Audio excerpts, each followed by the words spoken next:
ನಾನು ಎತ್ತುಗಳನ್ನು ಕಟ್ಟಿ ಹುಲ್ಲನ್ನು ಹಾಕಿ ಬರ್ತೀನಿ. ಆಯ್ತು ಸ್ವಾಮಿ, ಹೋಗ್ಬನ್ನಿ. ಅಮ್ಮ ತಾಯಿ ಮಾತೇವಿ ಅದೆಂಟು ವರ್ಣಿಸಲಮ್ಮ ನಿನ್ನ ವರ್ಣನೆಯನ್ನ. ಅಂಬುಜ ಮುಖಿಯಂತೆ ವರ್ಣರಂಜಿತವಾಗಿ ಬೆಳೆದ ನಿಂತ ಈ ನಿನ್ನ ಬೆಳಗ್ಗೆ ನೀನು ಕೊಟ್ಟ ಪೈರಿನಿಂದ ನಿನಗೆಂದು ಹೋಳಿಗೆ ಮಾಡಿ ತಂದಿದ್ದೀನಿ. ಆ ನೈವೇದ್ಯವನ್ನು ಸ್ವೀಕರಿಸಿ ನಮ್ಮನ್ನೆಲ್ಲರನ್ನ ಸುಖವಾಗಿಡು ತಾಯಿ. ತಾಯಿ, ನನ್ನ ಪತಿ ಹಾಗೂ ನನ್ನ ಮೈದಿನ ಸದಾ ಭೂತಾಯಿನ ನಂಬಿ ಬದುಕೋ ರೈತರು. ರೈತರನ್ನ ಕಣ್ಣಲ್ಲಿ ಕಣ್ಣಿಟ್ಟು ನೋಡ್ಕೊಳ್ಳೋ ಭಾರ ನಿನ್ನೇ ಕೊಡಿದೆಯಪ್ಪ. ನಿನ್ನ ಉಡೆಯ ಬಿದ್ದು ಈ ನಿನ್ನ ಮಕ್ಕಳನ್ನ ಕಾಪಾಡೋ ಭಾರ ತಾಯಿ ನಿನ್ನಲ್ಲೇ ಕೊಡಿದೆಯಮ್ಮ.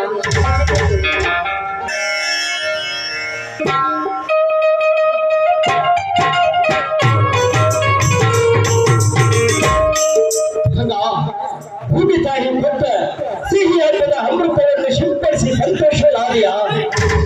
ಹೌದು, ಬನ್ನಿ ಸ್ವಾಮಿ, ತೆಗೆದುಕೊಳ್ಳಿ.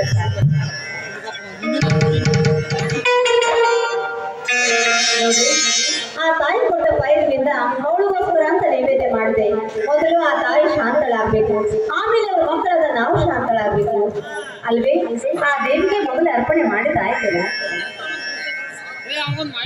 ಅಮ್ಮ ಭೂಮಾತೆ, ಬ್ರಹ್ಮಾಂಡದ ಭೂಗರ್ಭದ ನಿಂದನೆಯಲ್ಲಿ ಇರಿಸಿಕೊಂಡು ಸದಾ ನಿನ್ನ ಮಗ ರೈತನನ್ನು ಕೋಟಿ ಕೋಟಿ ನಮಸ್ಕಾರ ತಾಯಿ. ಒಪ್ಪತ್ತಿಗೆ 20 ಹನಿ ಬೆವರಿನ, ಒಪ್ಪತ್ತಿಗೆ 20 ಹನಿ ರೈತನ ಬೆವರನ್ನು ಕುಡಿದು ಅಡಿ ಬಾವರಿಗಳನ್ನು ನೀಡಿದಷ್ಟು ಬೇರಿದಷ್ಟು ವರವನ್ನು ಜಗತ್ತಿಗೆ ಅನ್ನ ಹಾಕುವ ಅನ್ನದಾತ ರೈತನನ್ನು ಕೂಡ ಘೋಷಣೆ ಕೂಡ ಹೊರಡಿಸಿದ ತಾಯಿ, ಘೋಷಣೆ ಕೂಡ ಹೊರಡಿಸಿದೆ. ಅಂದಾಗ ಕಟುಕ ಶ್ರೀಮಂತರ ಕೈಯಲ್ಲಿ ಸಿಕ್ಕು, ಕಟುಕ ಶ್ರೀಮಂತರ ಅಧಿಕಾರಿಗಳಲ್ಲಿ ಸಿಕ್ಕು ರೈತನ ಕತ್ತು ಭೂಮಿಗೆ ಬಿತ್ತು, ರೈತನ ಕತ್ತು ಭೂಮಿಗೆ ಬಿತ್ತು. ಅಂದಾಗ ಈ ರೈತರನ್ನು ಉತ್ತರಿಸು ತಾಯಿ, ಉತ್ತರಿಸು. ನಿನ್ನ ಪಾದು ತಮಗೆ ಬಿದ್ದು ಬೇಡಿಕೊಳ್ಳುವ ತಾಯಿ, ನಿನ್ನ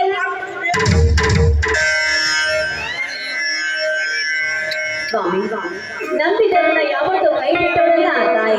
ನೋಡಿ, ಬಡವ ಬಲ್ಲಿದ ಶ್ರೀಮಂತ ಅನ್ನೋ ಭೇದ ಭಾವ ಇಲ್ಲದೆ ಈ ಮಣ್ಣನ್ನ ನಂಬಿ ನಮ್ಮ ಬಾಳು ಚಿನ್ನವಾಗುವುದು ಅಂತ ನಂಬಿದ್ರೆ ಅವರ ಬಾಳು ಚಿನ್ನ ಆಗೋದ್ರಲ್ಲಿ ಸಂದೇಹವೇ ಇಲ್ಲ. ನಿಜ ಗಂಡ, ನಿಜ. ನಸಿಗೆ ನೀವೇ ದನ ಕರಗಳನ್ನು ಬಿಟ್ಟು ಶಗಣಿ ಕಸವನ್ನು ತಲೆಯ ಮೇಲೆ ಹೊತ್ತುಕೊಂಡು ತಿಪ್ಪೆ ಹಾಕುವುದು ಜಗತ್ತಿಗೆ ಅನ್ನದಾತ. ಆದರೆ ಚಿನ್ನದ ಬೆಲೆ ಕೊಟ್ಟು ಮಣ್ಣಿನ ಅರಮನೆ ಕಟ್ಟಿದ್ದು ಮುಗಿಲೆತ್ತು ಬೆಳೆದು ನಿಂತಿರುವ ಈ ಫಲವತ್ತಾದ ಬೀಜವನ್ನು ಕೆತ್ತಿ ಬೀಸಂಗರಲ್ಲೋ ಕಟುಕ ಶ್ರೀಮಂತರು. ಅಂದಾಗ ನನ್ನ ಮನೆಯ ಅಡಚಣೆಗಾಗಿ ಹಿಂದೆ 100 ಚೀಲ ಸೂರ್ಯಪಾನವನ್ನು ಅರ್ಥಗಳಿಗೆ ಪಾಲಾಗಿ ಹೋಯಿತು. ಈ ಸಲ ಸಾಕಷ್ಟು ಬೆಳೆ ತುಂಬಿ ನಿಂತಿದೆ, ಆದರೆ ರೈತರ ಕೈಯಲ್ಲಿ ಒಂದು ಕಯಸಿಲ್ಲ ಗಂಗ. ಆದ್ರೂ ಆಗಿರಬಹುದು ಬಿಡ್ರಿ, ಬೀಜ ಗೊಬ್ಬರ ಎಣ್ಣೆ ಅಂತ ಎಲ್ಲ ಭೂಮಿಗೆ ತಂದು ಸುರಿದಿದ್ದೀವಿ ಅಂದಮೇಲೆ ಎಷ್ಟು ಸಾಲ ಆದ್ರೂ ಆಗಿರ್ಬೋದು. ಆದ್ರೆ ಏನಂತೆ, ಆ ಭೂತಾಯಿನ ನಂಬಿದ್ದೀವಿ. ಈ ಸಾರಿ ಮೋಸವಾದ್ರೂ ಇನ್ನು ಬರು ಸಾರಿ ಮಾಲಿನಲ್ಲಿ ಆದ್ರೂ ಬೇಷಿಗೆ ಹಣ ಸಂಪಾದಿಸಿ ಇಂಥ ಸಾಲವನ್ನ ತೀರಿಸಿದ್ರಾಯ್ತು. ಮಣ್ಣಿಗಾಗಿ ತಿಳುವ ಶರೀರ ಮಣ್ಣಿನಿಂದ ಚಿನ್ನವಾಗಬೇಕು, ಮಣ್ಣಿನಿಂದ ಚಿನ್ನವಾಗಬೇಕು ಅಂದಾಗ ನಮ್ಮ ಕರ್ತವ್ಯ ಮಾಡಿದಂತಾಗುತ್ತದೆ. ದುಡಿಮೆ ದುಡಿನ ತಾಯಿ, ದುಡಿಮೆ ದುಡಿನ ತಾಯಿ. ಈ ವರ್ಷ ಸಾಕಷ್ಟು ಬೆಳೆ ತುಂಬಿ ನಿಂತಿದೆ. ಈ ರೈತನ ಕೊಳೆಯನ್ನು ಕಳೆಯುವುದರಲ್ಲಿ ಸಂದೇಹವಿಲ್ಲ. ಈ ವರ್ಷ ನನ್ನ ತಮ್ಮನ ಮದುವೆ ಮಾಡಲು ಕಾಣ್ತದ.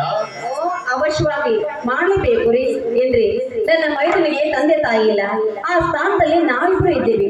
25ನೇ ವಯಸ್ಸಿಗೆ ಕಾಲಿಡುತ್ತಿರೋ ಅವನನ್ನ ಆದಷ್ಟು ಬೇಗ ಒಂದು ಸಂಸಾರ ದಾರಿ ಹಚ್ಚಲೇಬೇಕು. ಇಲ್ಲ ಅಂದ್ರೆ ಬೀದಿ ಬೀದಿ ತಿರುಗ್ತಾ ಹಾಗೆ ಮೂಳೆ ತರ ಹೋಗ್ಬಿಡ್ತಾನೆ ಅವನು. ಈ ಸಾರಿ ಹೇಗಾದ್ರೂ ಮಾಡಿ ಅವನು ಮದುವೆ ಮಾಡಿ ಮುಗಿಸಿರಲ್ಲ. ಹೌದು ಗಂಡ, ನಮ್ಮ ತಮ್ಮ 25 ವರ್ಷಕ್ಕೆ ಕಾಲಿಡ್ತಾ ಇದ್ದಾನೆ. ಆದಷ್ಟು ಬೇಗನೆ ಅವನಿಗೆ ಒಂದು ಮದುವೆ ಮಾಡಿ ಈ ಹೊಲದಲ್ಲಿ ದುಡಿಯಲಿಕ್ಕೆ ಕೆಲಸಕ್ಕೆ ಹಚ್ಚಿಬಿಡ. ಅದು ಅಲ್ಲದೆ ಮನೆ ವಾರಗಳೆಲ್ಲ ಅವನಿಗೆ ಕೊಟ್ಟು ಬಿಡೋಣ. ಹೌದ್ರಿ, ನೀವ್ ಅಂತ ಹಾಗೆ ಮಾಡೋಣ. ಬರ್ಲಿ, ಅವನ ಕಿವಿ ಹಿಂದೆ ಹೇಳ್ತೇನೆ, ಮನೆ ಬಿಟ್ಟು ಬಹಳ ಹೊತ್ತು ಮನೆ ಹೊರಗಿರಬೇಡ ಅಂತ. ಅಗೋ ನೆನೆಸುವಷ್ಟಕ್ಕೆ ಬರ್ತಾ ಇದ್ದ ನೋಡಿ.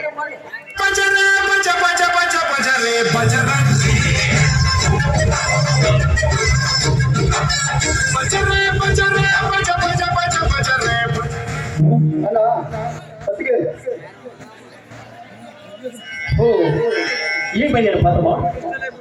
ಹೌದಾ, ಈಗಲೇ ಬಂದೆ. ಏನಪ್ಪ ಈಗಲೇ ಬಂದೆ ಅಂತ ಹೇಳ್ತಾ ಇದೀಯಾ? ಅಲ್ವೋ 3 ಹೊತ್ತು ಹೊರಗೆ ತಿರುಗ್ತಾ ಇದೆಯಲ್ಲ, ಯಾವಾಗ ಮನ್ಸಿಗೆ ಬರುತ್ತೋ ಅವಾಗ ಮನೆಗೆ ಬರ್ತೀಯ. ಯಾಕಪ್ಪ ಈ ಮನೆ ನಿನಗೆ ಯಾರು ಹೇಳೋರು ಕೇಳೋರು ಇಲ್ಲ ಅಂದ್ಕೊಂಡೇನು? ಅದಕ್ಕೆ ನಾನು ಒಂದು ವಾರ ಅಲ್ಲ, 1 ತಿಂಗಳು ಬಿಟ್ಟು ಮನೆ ಬಿಟ್ಟು ಹೊರಗಡೆ ಹೋದರು ಅನ್ನ ಹಸಿಗೆ ಆದ ನೀವು ಬಿಟ್ಟ ಕೈ ತುತ್ತನ್ನು ನಡೆದುಕೊಂಡು ತಪ್ಪು ದಾರಿಯನ್ನು ಹಿಡಿಯೋನಲ್ಲ ಈಗಿನ ಮೈದನ. ಅದಕ್ಕೆ ಅನ್ನ ಹತ್ತಿಗೆ ಹೆಸರು ಹಚ್ಚಿ ಉಳಿಯಬೇಕೆಂದು ತಿಳಿದುಕೊಂಡು ಈ ಜಿಲ್ಲಾ ಮಟ್ಟದ ಕುಸ್ತಿ ಸ್ಪರ್ಧೆಯಲ್ಲಿ ಭಾಗವಹಿಸಿ ಇಡೀ ನಮ್ಮ ರಾಜ್ಯಕ್ಕೆ ಪ್ರಥಮ ಸ್ಥಾನವನ್ನು ಪಡೆದ ಈಗಿನ ಸೋದರ. ಬಹಳ ಸಂತೋಷವಾಯಿತು ತಮ್ಮ, ನನಗೆ ಬಹಳ ಸಂತೋಷವಾಯಿತು. ನಿನಗೆ ಅಣ್ಣನಾಗಿ ಜನಿಸಿ ಬಂದ ನನ್ನ ಸ್ವಾರ್ಥವಾಯಿತಪ್ಪ ನನ್ನ ಜನ್ಮ.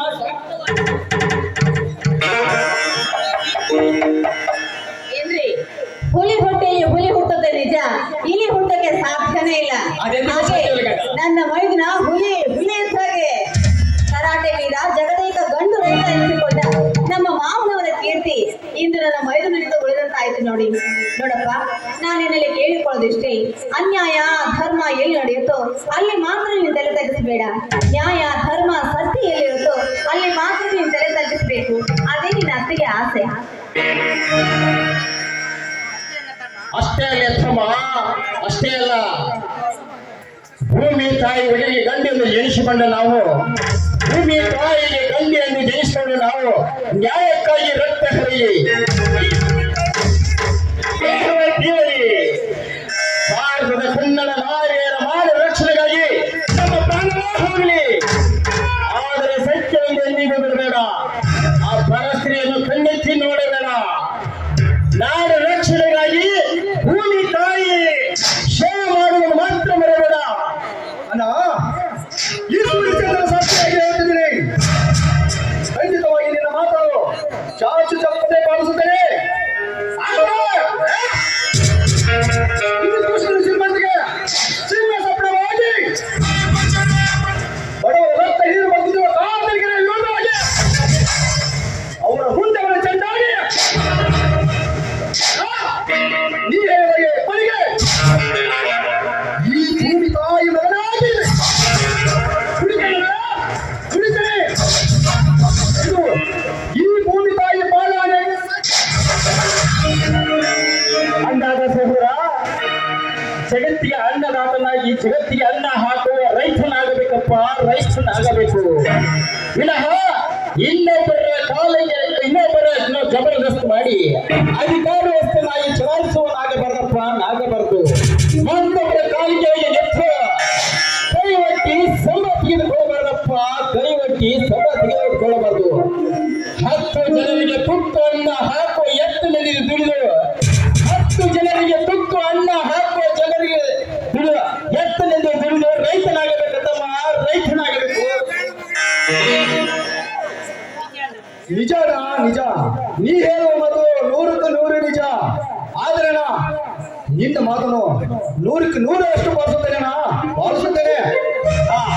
ಏನಾಗಿ ನಂಬಿದ್ದೀನಪ್ಪ ಈ ಮಣ್ಣಿನ ವರ್ಣವನ್ನು. ಬಿಡೋಣಪ್ಪ, ಎಲ್ಲರೂ ಕೂಡಿ ಹಾಡೋಣ.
ನನ್ನ ತಮ್ಮ ಹಸಿರು ಬಂದಂತೆ ಕಾಣುತ್ತೇನೆ.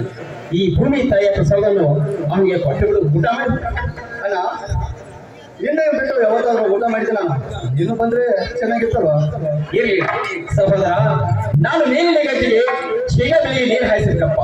ಅದಕ್ಕಾಗಿ ನೀನು ಊಟ ಮಾಡಿ ಮನೆಗೆ ಹೋಗ್ಬಿಡಪ್ಪ. ಆಯ್ತಣ್ಣ, ಹೋಗುವಾಗ ಊಟ ಮಾಡಿಕೊಂಡು ಈ ಬುಟ್ಟಿಯನ್ನು ತೆಗೆದುಕೊಂಡು ಹೋಗೋಣ. ಆಯ್ತಪ್ಪ. ಅಲ್ಲೇ ನೋಡಿ ತೆಗೆದುಕೊಂಡು ಎಂತ ತುಂಟನಿದ್ದಾನೆ ನಮ್ಮ ಶಕ್ತಿ. ಕುಂಟ ನಿದ್ದರು ಬಹುದರು ಬಂದು ನಿಂತಾನೆ ನನ್ನ ತಮ್ಮ. ಅತ್ತಿಗೆ ಎಂಬ ಪದವನ್ನು ಪುಸ್ತಕವಾಗಿ ತನ್ನ ಹೊರದಲ್ಲಿ ಪೂಜೆ ಮಾಡ್ತಾನೆ. ಹೌದು, ರೈತನಿಗೆ ಸುತನಾಗಿ ಅತ್ತಿಗೆಗೆ ಮೈದುನಾಗಿ ಪುನರ್ಜನ್ಮ ತಾಳಿ ಬರಲಿ ಅಂತ ನಾನು ಆ ದೇವಿಯಲ್ಲಿ ಸದಾ ಬೇಡಿಕೊಳ್ತೀನಿ. ನೋಡಿ, ನಾವು ಬಂದು ಬಹಳ ಹೊತ್ತಾಯ್ತು. ಅವನ್ ಬೇರೆ ಬುದ್ಧಿ ಹೇಳಿದ್ದಾನೆ. ನಡೆ, ದೇವರಿಗೆ ನಮಸ್ಕರಿಸಿ ಹೋಗೋಣ. ಏನೇ ಗಗ ಬಾಸಿನಲ್ಲಿ ಓಡಿ ಮಾಡಿ ಹಾಗೆ ಹೋಗ್ತಿರಲ್ಲ. ಸಂಗಾನಿನಂತೆ ಹುಟ್ಟಿ ಜೂಜಿನ ಹರಿದು ಹಾಗೆ ಹೋಗ್ತಿರಲ್ಲ. ಏನೇ ಈ ತಂಪಾದ ಅಲೆಗಳಲ್ಲಿ ಈ ಸುಂದರ ಗಾಳಿಯ ಕೆಂಪು ಈ ಹಸಿರು ಹೊರದಲ್ಲಿ ಒಂದು ಶ್ರೀಮಂತನ್ನು ಕೊಟ್ಟು ಶ್ರೀಮಂತಿನ ಕಾಣಿಕೆ ಹಾಡಿದ್ರೆ ನನ್ನ ಚಿನ್ನ.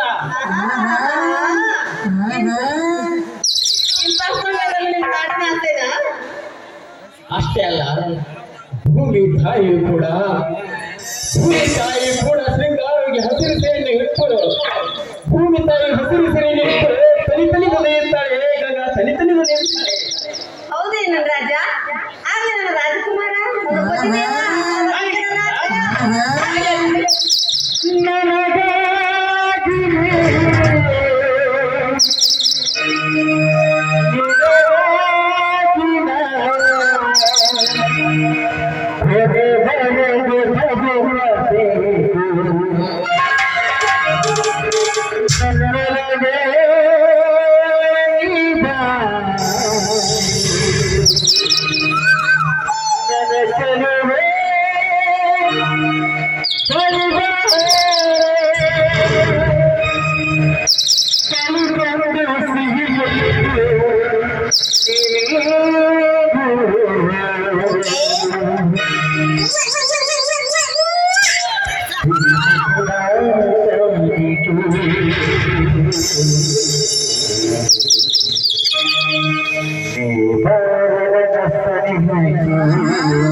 ಏನೋ ಬೇಕಾದ್ರಲ್ಲ ಶ್ರೀಮಂತ ಕಣೆ ಶ್ರೀಮಂತ.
Hi, sweetie. I love you.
ಸರಿ ಸರಿ ಬನ್ನಿ ಪ್ರಸಾದ ಸಿದ್ಧವಾಗಿದೆ ಪತಿದೇವ, ಮಕ್ಕಳು ದಣವಾಗಿರ್ಬೇಕು ಬಂದು.